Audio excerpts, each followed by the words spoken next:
நீங்கள் பார்த்துக்கிட்டு இருக்கிற இந்த பிரம்மாண்டமான கோவில் பல நூறு வருஷங்களாக எந்த கடவுள் சிலையும் இல்லாமல் எந்த பூஜைகளும் இல்லாமல் வௌவால்கள் வாழ்கிற ஒரு இடமா இவ்வளோ பெரிய இவ்வளோ அழகான ஒரு கோவில் இருக்குது அப்படின்னு சொன்னால் உங்களால் நம்ப முடியுதா?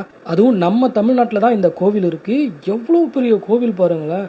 ஒரு காலத்தில் எத்தனை பூஜைகளை பார்த்துருக்கோம், எத்தனை விழாக்களை பார்த்துருக்கோம். இன்றைக்கி ஆள் நடமாட்டமே இல்லாமல் அப்படியே பயமுறுத்துகிற மாதிரி இருக்குது பார்க்குறதுக்கு. இந்த கோவிலுடைய ஒரு தூணில் இருக்கிற மன்னருடைய சிற்பம் பாருங்களேன். சிரிச்ச முகத்தோடு நம்மளை வரவேற்கிற மாதிரி.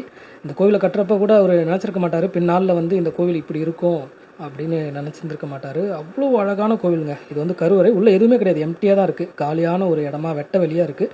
பின்னாடி பக்கம் பார்த்திங்கன்னா அவ்வளோ அழகான வேலைப்பாடுகளோடு கட்டியிருக்காங்க பாருங்களேன். சுற்றுப்பிரகாரம், இந்த கருவறையை சுற்றி சுற்றுப்பிரகாரம், கீழே நடந்து போகிற மாதிரி பாதைகள், தூண்கள்.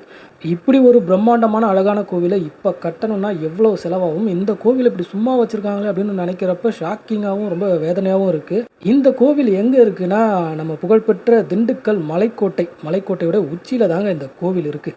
கோவிலுக்குள்ளே இந்த பக்கம் ஒரு வழி இருக்குது. இது ஒரு பெரிய கருவறை. இது அம்மனுடைய சன்னதியாக இருக்கும் அப்படின்னு நினைக்கிறேன். என்ன ஒரு விஷயம்னா, பாலடைஞ்சு புதர்மண்டி போகாமல் ரொம்பவே அழகாக பராமரிக்கிறாங்க. தொல்லியல் துறை கையில் தான் இந்த கோவில் இருக்குங்க. இந்த மலைக்கோட்டை கோவில் எப்படி இருக்குது பாருங்கள். இங்கேருந்து பார்த்தா திண்டுக்கல் நகரம் ஃபுல்லாகவே தெரியுது.